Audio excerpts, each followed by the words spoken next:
Hi everyone! As you can probably tell from any of the other videos on my channel, I like to get kind of nostalgic. I think this is something that we are all guilty of, but you'll quickly come to realize that a lot of my videos are mainly me talking about a show or a fandom that had a really lasting impact on my development as a person. So today we are back to our roots. So let me give you guys some context. Imagine me 10 or 11 years old and I'm in middle school. Yes, I know that this is how the majority of my stories start out, and I think that's because middle school was kind of like the peak low of my life, which is just an ironic way to say the lowest low of my life.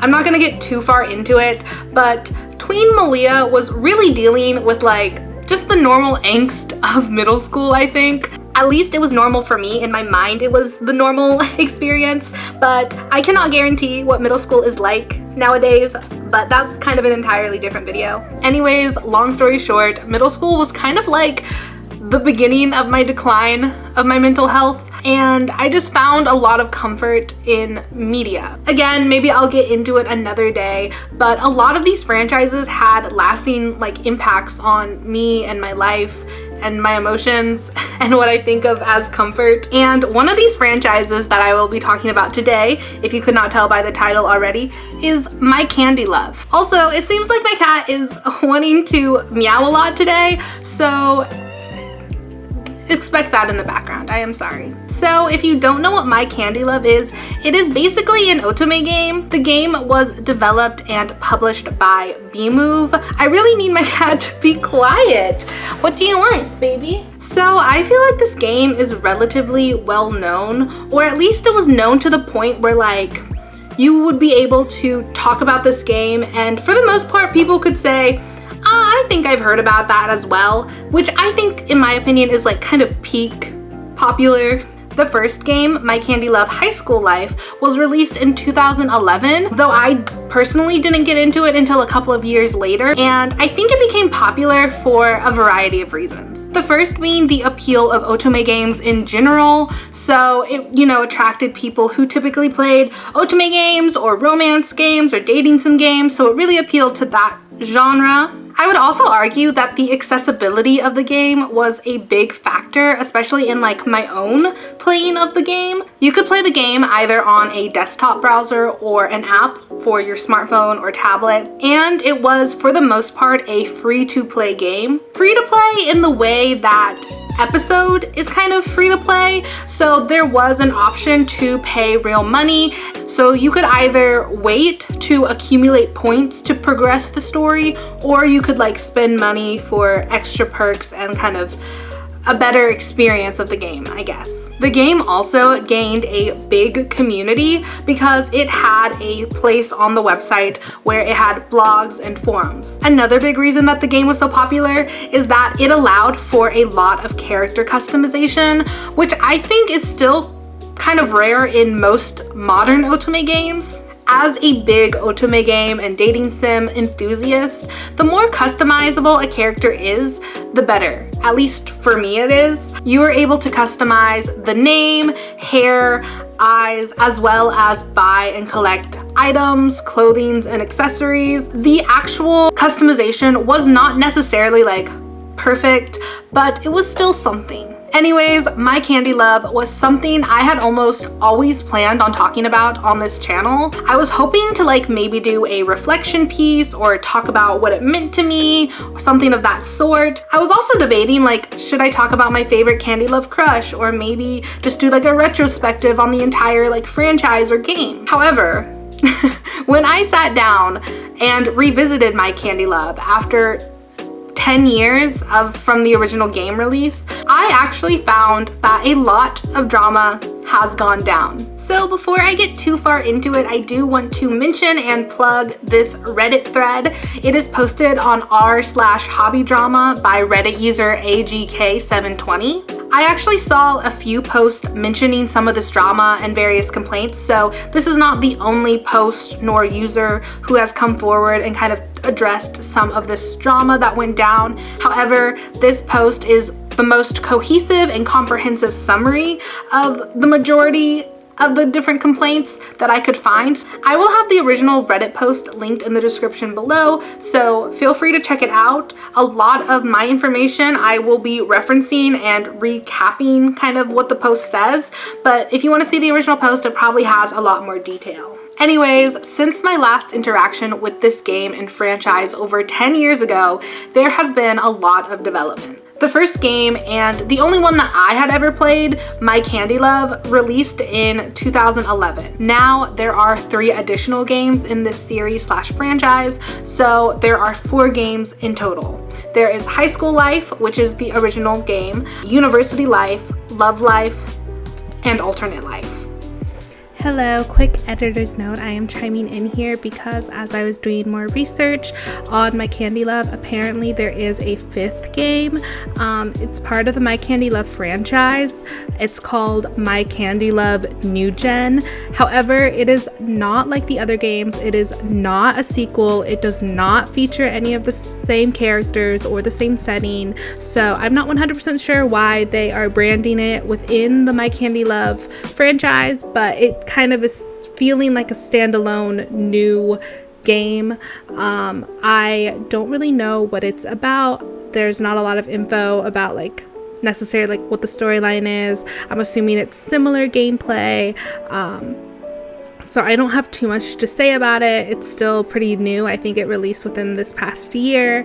I don't think it's received the best reviews, but I don't even know who would be playing it now. But yeah, I thought I should just chime in and say that they are still making games for this franchise, and a 5th game has been released this year. So yeah. In the first game, you play as a new student at Sweet Amoris High School.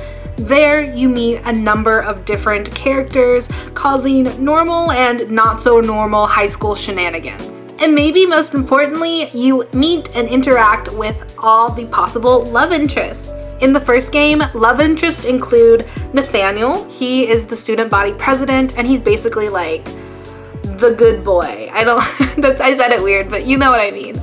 He's basically a perfectionist, and he's pretty reliable and calm. He just gives off literal student body president vibes. Next, we have Castiel.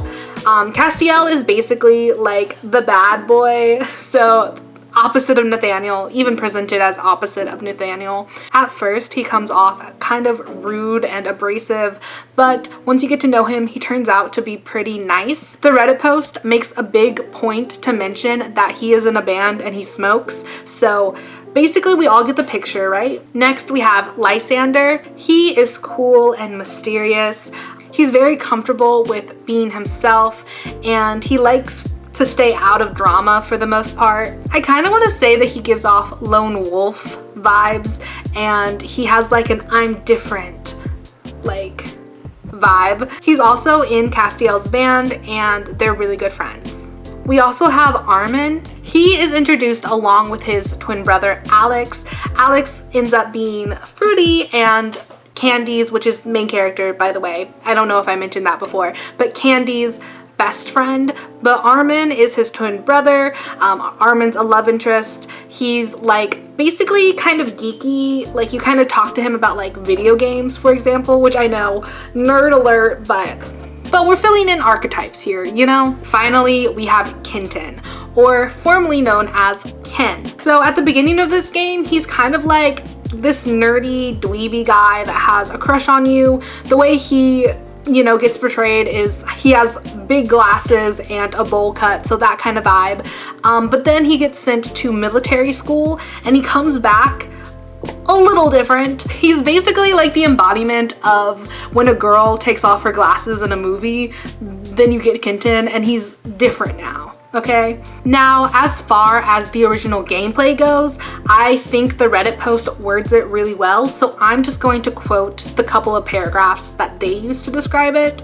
The original game mechanics. In order to play the game, you needed to log in consistently to receive action points, AP, and gold that you have to spend to progress through the episodes of the story. In the pre-altered version of the game, more on that later, AP was used to walk around the world in a click-and-point game-style format, trying to find characters you need to talk to. Example game footage here, which they linked. Dialogue was essentially a free action once you tracked down the person. A common method was to log in daily to rack up the AP and gold, and once you have enough, play through the chapter. If you were caught up with the latest chapter, you generally had enough buffer time to play through the next one that came out, or at least make a decent dent into it. AP also used up in special events that reward new clothing, items to dress up your candy. And of course, there is the option to spend real-world money on both AP and gold. And with the goodwill that this game got, people were willing. Point of gold is to buy clothing and story-related items. Clothes have two purposes in the game. The first is story progression. The reward for picking the right options throughout the story means getting an illustration at the end of each episode. There are several versions for each chapter, one for each love interest you might be going after. Your candy appears in the outfit that you need to buy with the gold, a unique one for each love interest. Once you complete an episode, you unlock different colored versions of your outfit and the outfits needed for the love interest that you can buy in the clothes shop. So this seemed like a pretty fun, solid game with a relatively strong fan base. So what happened? Many mark the first signs of the shift beginning in episode 37 of the first game. Probably important to note that the first game is 40 episodes long, and the episodes were gradually released from 2011 to 2018. So that's 7 years. So basically there was a good amount of time between episodes, and you can kind of see how ideas and storylines and tone can kind of shift during that time. The episodes up until this point had a relatively slower moving plot, and the game itself was pretty lighthearted and very PG. Again, I played it when I was 11, and other than a character smoking, there was not really any warning flags that seemed like it would mean that this game was not suitable for children. However, in the final chapters, everything began moving very fast. Things seemed very hastily wrapped up. Plot hooks and storylines that they were kind of building were kind of quickly dealt with, and the time at high school was quickly coming to an end. Players felt like things were anticlimactic and disappointing, especially considering some had been following this story for 7 years.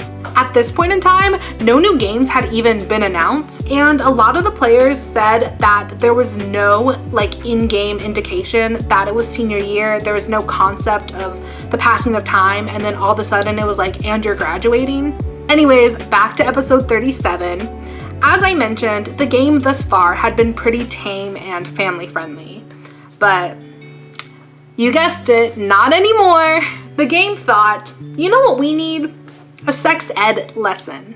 Now, I never made it this far in the game myself, but apparently it got very sexual, and it was just a really big tone shift overall. And most importantly, a lot of people felt very uncomfortable. The Reddit post actually linked to a forum page asking others of their reaction to this episode, and many shared this sentiment. I will read through a couple just, to get some direct quotes in here. Sakarina44 said, "I don't have much else to say besides the fact that the entire episode made me uncomfortable." This next post below it also mentions that they were caught off guard with the game nearing an end, and they didn't really know it was their final year. They also said, whether it's ending soon or not, there might be a need for an age restriction if it goes any farther than it already has, 16 plus at least. This entire episode was made up with sexual overtones. Not that it really bothers me personally, seeing how I am 20 years old now, but the tone of the game has changed drastically since episode 1. Seriously, this is not the same game it was when I first started playing 5 years ago. Then the post under it says, "I'm going to have to agree with Sakarina about how uncomfortable this episode made me feel the further we got into it." And then under that, Kiana Marie said, "I personally, as a 21-year-old woman and mother in real life, loved this episode. I love that it was informative and realistic. I love the fact that teens may not have access to sex ed in real life or are sheltered from it and are able to learn about it discreetly. Therefore, I do also agree that there should have been a content warning at the beginning of this episode and the option to skip the class for our younger players. Other than that, the fact that the episode is still a little buggy gets an 8 out of 10 stars from me." So obviously, we must acknowledge that some people did enjoy this tone shift. A lot of the times, these people were older and they felt like the shift kind of shifted the game into being a more mature game. And I 100% can see where they're coming from. Again, as an adult, I would not mind playing a game like this. However, that being said, it is a big shift to kind of have without warning anyone beforehand. Like, for example, it's one thing if someone releases a game that is marketed as having mature themes or having not safe for work content and letting players make that choice in playing the game. But I think it's a completely other thing whenever there had been like no other indication that this game was anything other than PG-13 and just suddenly just make it sexual again without any warning or age restriction or anything of that sort. It does not stop there. It gets even more direct by having an actual sex scene in the very last episode, which was episode 40. So again, like for the majority of this entire game, everything had been very generally PG-13, and then at the end they said, let's end with a bang. I know, I really hated that joke too, but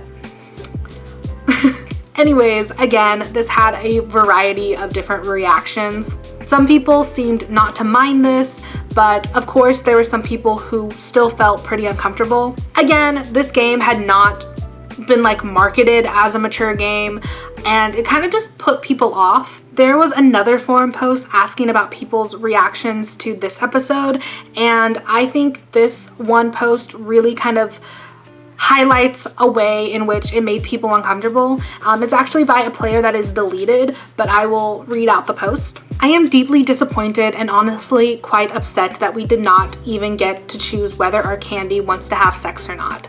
I am asexual and the last part of the episode has made me very uncomfortable.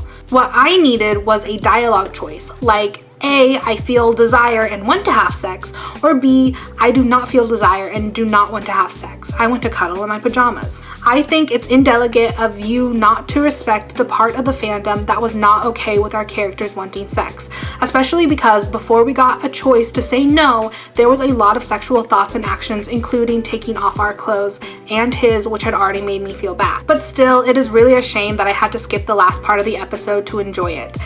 Just as I perfectly am fine with people loving sex and wanting a sexual scene in the game, please respect that there are people like me who have never desired or enjoyed sex and are seriously uncomfortable reading a character who is supposed to be you having or even wanting sex, not having a choice in the matter. So just to kind of further elaborate on what this post was kind of saying is that yes, people could opt out of a sex scene, but it wasn't like an equal ending. So first of all, if you do say I don't want the sex scene, up until that point there were still a lot of sexual things happening, so you were kind of just saying no to the act itself, but you apparently, you know, still got naked and like were thinking about it and having those kind of thoughts and conversations. So it wasn't even like a choice to like fully not even go to that side of the relationship. You kind of only got the choice to have sex or to not have sex. That was like the only choice you could make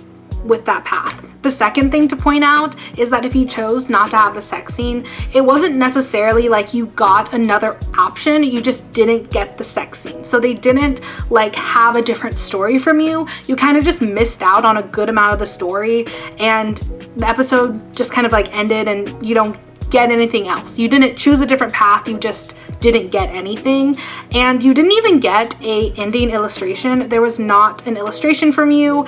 The Reddit post said that there was no other version for people who weren't comfortable with taking the story that way.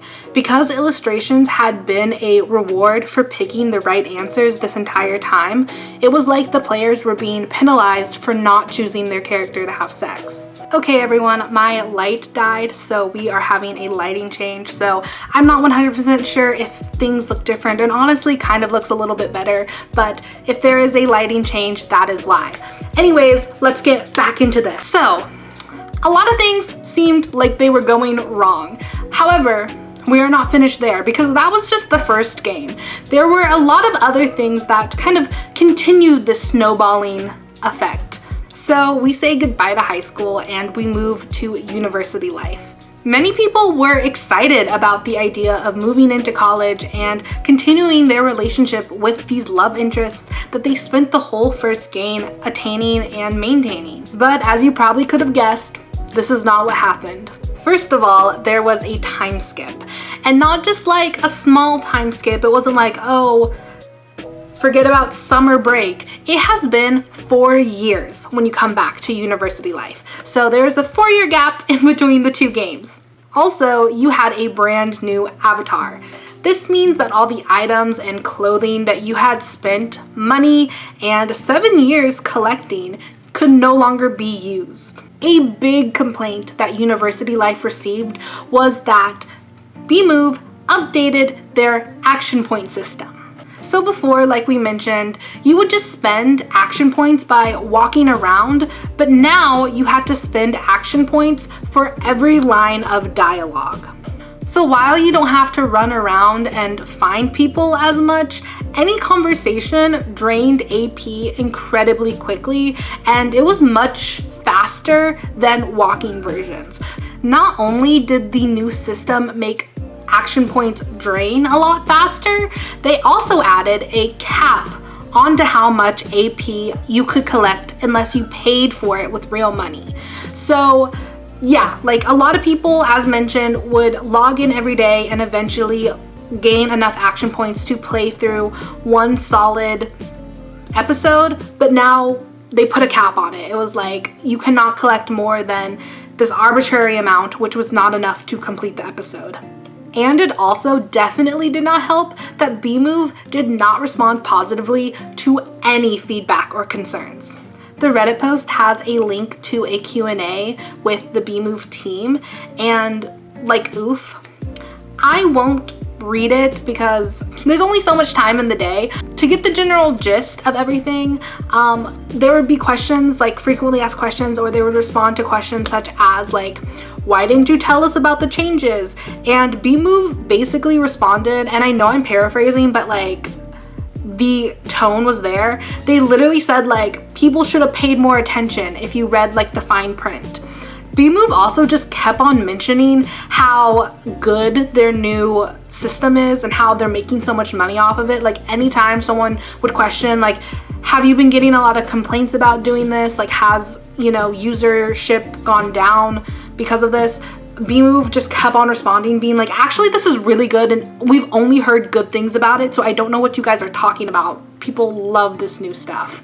Now, you all might be thinking, wow, that sounds really awful, but maybe everything would be worth it as long as you get to continue dating your high school sweetheart.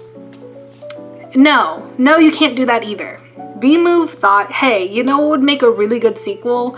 If we just brought back none of the love interests. Now, Nathaniel and Castiel are still in the game. However, Nathaniel acts completely different. He's no longer the responsible do-gooder student body president he once was. He now just skips class to box. He has one-night stands willy-nilly. And I know that that itself is like not bad, but he also is like into drug dealing and like a part of a gang. I don't know, it's just kind of crazy to take a character and like just completely abandon anything that made that character who they were and just change their character with like no development or explanation. No matter what, you essentially have to start over with both of them. There's like no real option to pick up where you left off. Now, if you chose any of the other love interests from the original game, I guess you guys just broke up after high school and there's like no chance of getting back together with them. I know, just what everyone wants to happen after spending 7 years playing an otome game. Everyone goes, man, I really hope that the end game for these two characters are that they break up and never speak to each other again. That's what I want from a game. And of course, as obviously we could have guessed, there was even more backlash from the players. But in typical Bmove fashion, there was a half-hearted apology, and they quite literally said, it's just a game, I don't know why any of you would care, which is kind of crazy. There are other love interests that they introduce in this game, but I don't think it's really worth pointing all of them out. However, I will note that one of the love interests is your art history professor, which, whoa. Now, whether or not you find this fantasy or like dynamic hot, no matter what, people on both sides of, you know, this stance agreed that the character was written so creepily. In a forum thread discussing, you know, the opinions on this character, A lot of people found him creepy. Like, this user says, a total creep. I'm not talking about whether or not you like the idea of a student teacher together. This isn't what I'm talking about. That makes me feel like he is creepy. I'm going to list what I know of him this far, and you, if you don't want spoilers for him, you should know that I'm going into detail. So basically, they just kind of go over things such as like stalking and like following each other, and so just not good vibes. The next post in the thread says, I totally agree with you. So far, it gave me the vibes of friggin' Christian Grey from 50 Shades of Grey with all this creepy stalking and weird infatuation he has for Candy. Now, I know I kind of already covered the negative reception while mentioning all these different issues that arose, but like, well, I just want to reiterate how much anger and backlash came from the fandom.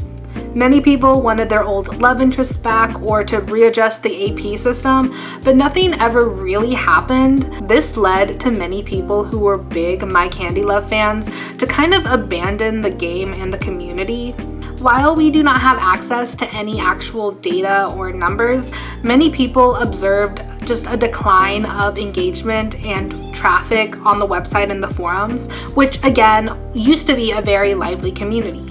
To this day, these changes have had a lasting impact on the way that people think of the My Candy Love franchise. Again, originally my goal for this video starting out was just to revisit this game. Maybe I would try to play it again, or I would reminisce on it or do a retrospective. However, when I started looking into this game like a few months ago, almost everything I could find were just people voicing their disappointment and frustrations. And like, again, I know I mentioned it briefly already, but B-Move's response like did not help. Again, the way that they responded publicly to all the criticism was just basically like, no, actually these changes are really good and visitation to our site is up. While there is no way of telling if this is actually true or not, there were still a big group of fans that felt upset and just completely disregarded by the company. Like, none of their complaints were really met with anything. This led to a very antagonistic relationship between the creators and the players.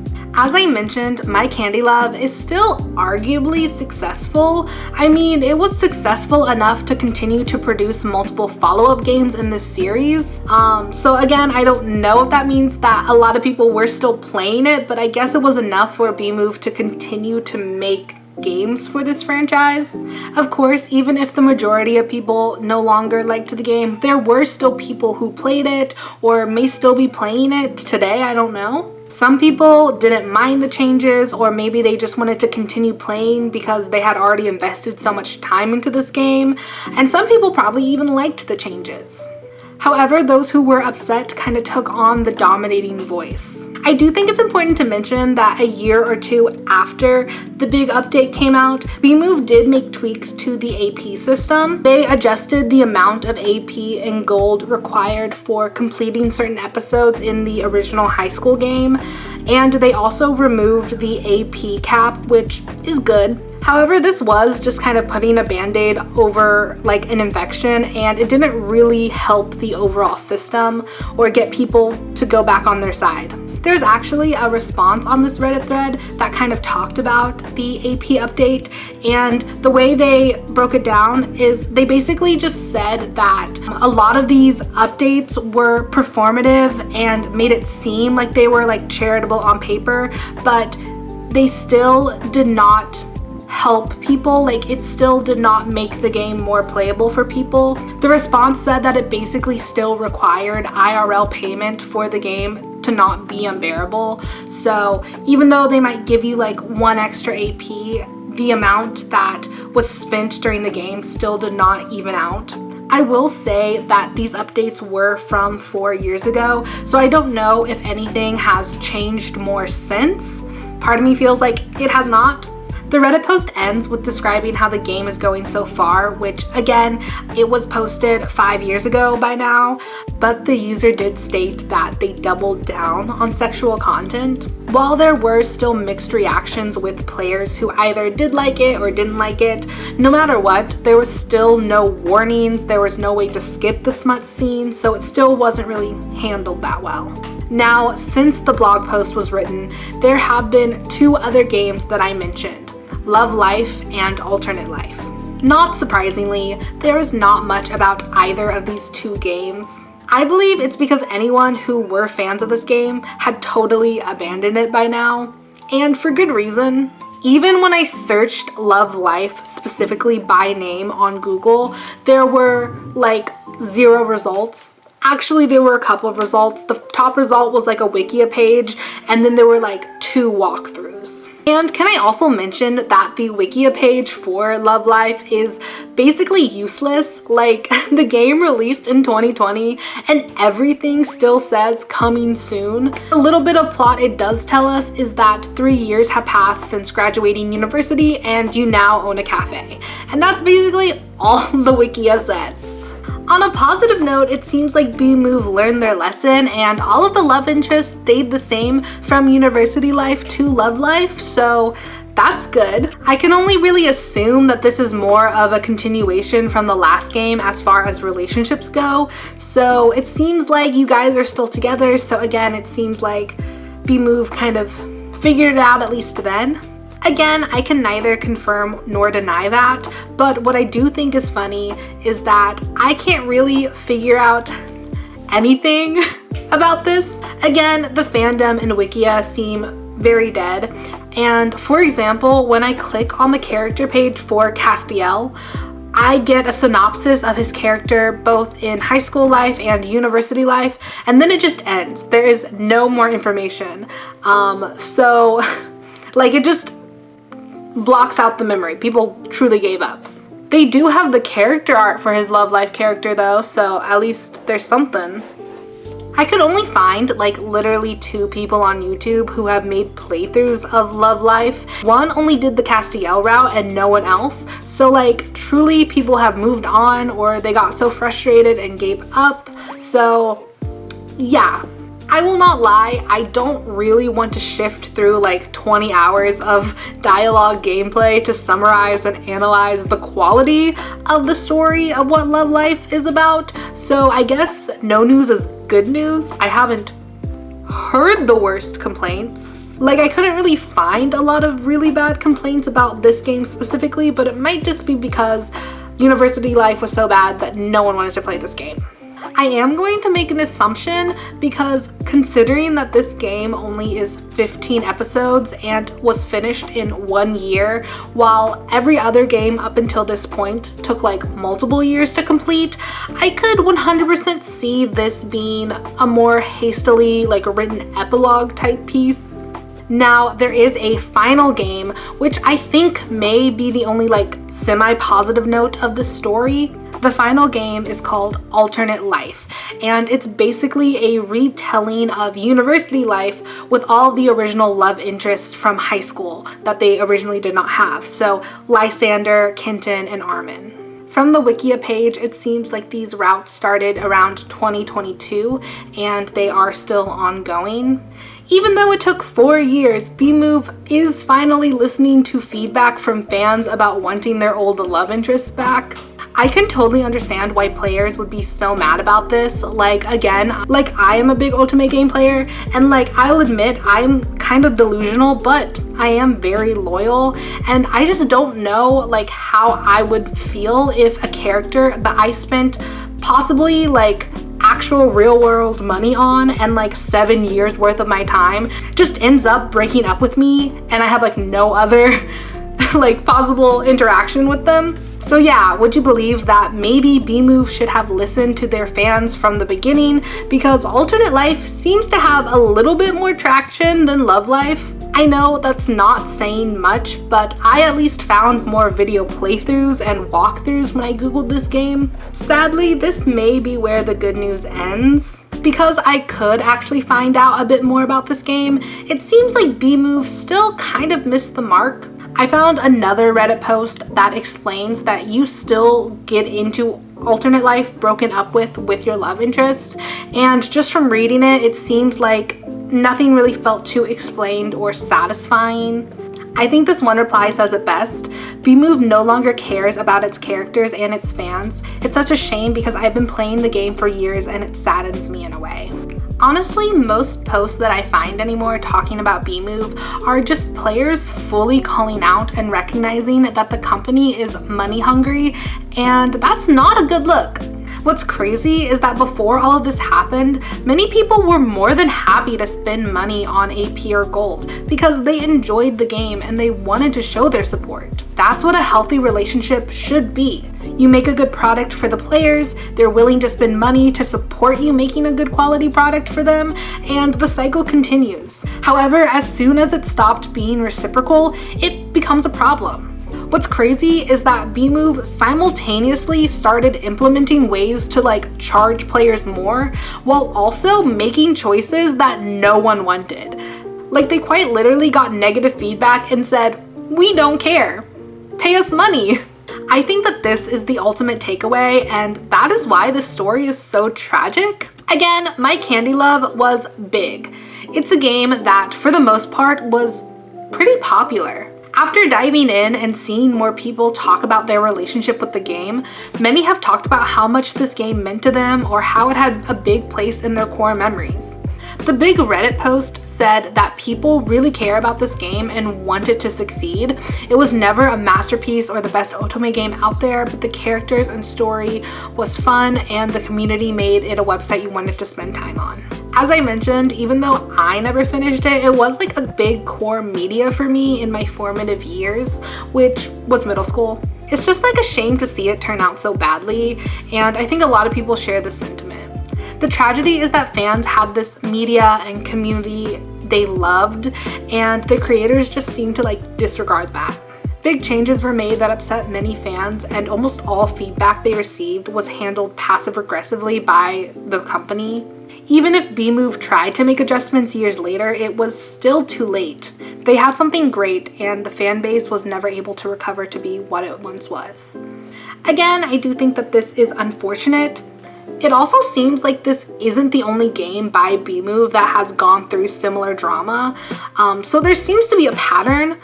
I'm not familiar with the other game, so I can't really talk too much about it, but I just thought I should mention it and put it out there.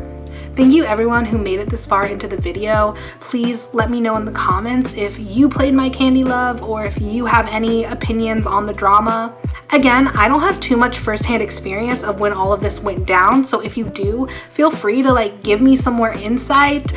If this is your first time hearing about this, let me know what you think. If you are not already, please subscribe to this channel. As of filming this, I am so close to 100 subscribers, and I know that this day and age, it doesn't feel like a lot, but for me, it would be a good milestone and crazy for me to hit, so I don't know why I made a heart like that. That was crazy. If you enjoy fandom and various nerdy media, that's kind of my whole vibe. If you can't tell, I do find it kind of hard to put my niche into words, but I think I kind of embody the fangirl experience, so stick around if you want to see more. It has been a little bit since I've sat down and made a kind of more deep dive into a specific piece of media, and I did miss doing this. So please let me know if videos like this is something you would like to see more of. I am a small channel and every like means a lot to me, so it lets me know if you guys like videos like this or topics like this. Anyways, thank you for watching and see you next time. Or maybe not.